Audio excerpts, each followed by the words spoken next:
Welcome to honey vlogs. ఈ రోజు మనం టేస్టీగా గడ్డి చేప పులుసుని ఎలా తయారు చేసుకోవాలో ఈ వీడియోలో మనం తెలుసుకుందాం. ముందుగా దానికి కావాల్సిన పదార్థాలు: శుభ్రంగా క్లీన్ చేసి పెట్టిన గడ్డి చేప ముక్కలు, ఆనియన్స్, చిల్లీస్, టమాటో, రుచికి సరిపడా కారం, పసుపు, ఉప్పు, గరం మసాలా బేస్. మేము ఏ విధంగానే 15 డేస్కి సరిపడా మసాలాని ప్రిపేర్ చేసేసి ఫ్రిడ్జ్లో స్టాక్ అయితే పెట్టుకుంటాం. పెద్ద నిమ్మకాయ సైజు చింతపండు తీసుకుని ముందుగానే రసం తీసి పెట్టుకున్నాము. కర్రీని ఏ విధంగా తయారు చేసుకోవాలి ఈ వీడియోలో మీకు చూపిస్తాను రండి. ముందుగా స్టవ్ అయితే పెట్టుకుంటున్నాను. కర్రీకి సరిపడా ఆయిల్ అయితే వేసుకున్నాను. ఆయిల్ అయితే వేడెక్కేసింది. ఇప్పుడు ఆయిల్లోకి నేను ఆనియన్స్ ఇంకా చిల్లీస్ అయితే వేస్తున్నాను. ఇంకా నేను దీంట్లో కరివేపాకు కూడా వేస్తున్నాను. ఆనియన్స్ తొందరగా వేగడానికి నేనైతే ఆనియన్స్లోకి 1/2 స్పూన్ పసుపు,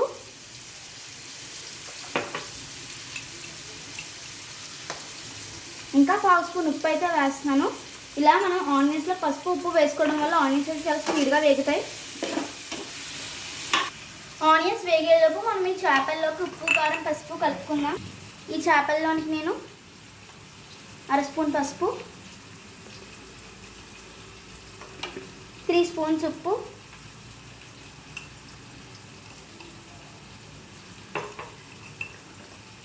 4 స్పూన్స్ కారం అయితే వేస్తున్నాను. ఇది పులుసు కాబట్టి దీంట్లో కారం ఎక్కువగానే పడుతుంది. ఇప్పుడు దీన్ని అంతా మొత్తం అన్ని పీసెస్కి పట్టేటట్టుగా బాగా కలుపుకోవాలి. ఈ విధంగా మనం ఉప్పు కారం పసుపు ముక్కలన్నిటికీ పట్టేటట్టుగా బాగా కలుపుకొని పక్కన అయితే పెట్టుకోవాలి. ఆనియన్స్ అయితే వేగిపోయాయి. ఇప్పుడు దీంట్లోకి నేను 2 స్పూన్స్ గరం మసాలా పేస్ట్ అయితే వేస్తున్నాను.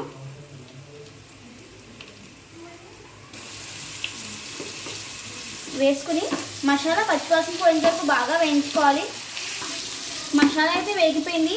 ఇప్పుడు దీంట్లోకి నేను టమాటో ముక్కలు అయితే వేస్తున్నాను. వేసుకుని టమాటో ముక్కలు లైట్గా వేయించుకోవాలి.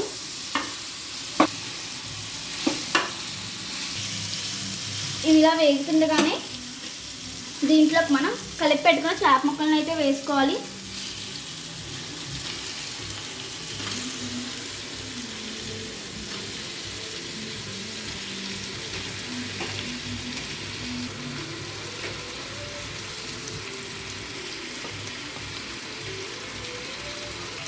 ఇప్పుడు జాగ్రత్తగా వీటిని కలుపుకోవాలి. ఇవి కొంచెం ఎక్కువగా ఉన్నాయి కాబట్టి మమ్మీ అయితే వీటిని కలుపుతున్నారు.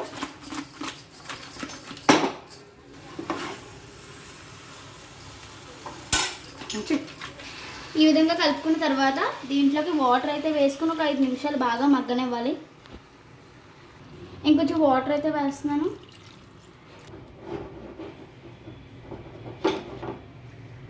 ఇప్పుడు దీనిపైన మనం మూత పెట్టుకుని ఒక 5 నిమిషాలు ఉడికిద్దాం.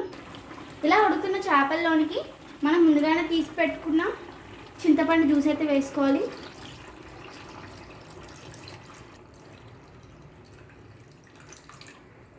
వేసుకుని సగం కొత్తిమీర అయితే చల్లుకోవాలి. ఈ విధంగా కలుపుకున్న తర్వాత దీనిపైన మూత పెట్టుకుని పులుసు అంతా బాగా ఉడకనివ్వాలి. పులుసు అయితే ఉడుకుతుంది. ఇంకా కొంచెం పలుచగా ఉంది కాబట్టి ఇంకా ఉడకాలి.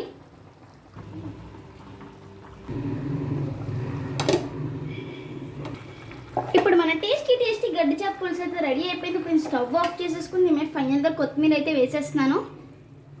ఈ గడ్డి చేప మీరు కూడా ట్రై చేసి ఎలా వచ్చిందో నాకు కామెంట్ ద్వారా చెప్పండి. నచ్చితే లైక్ చేయండి, షేర్ చేయండి, సబ్స్క్రైబ్ చేసుకోండి. Thank you, bye.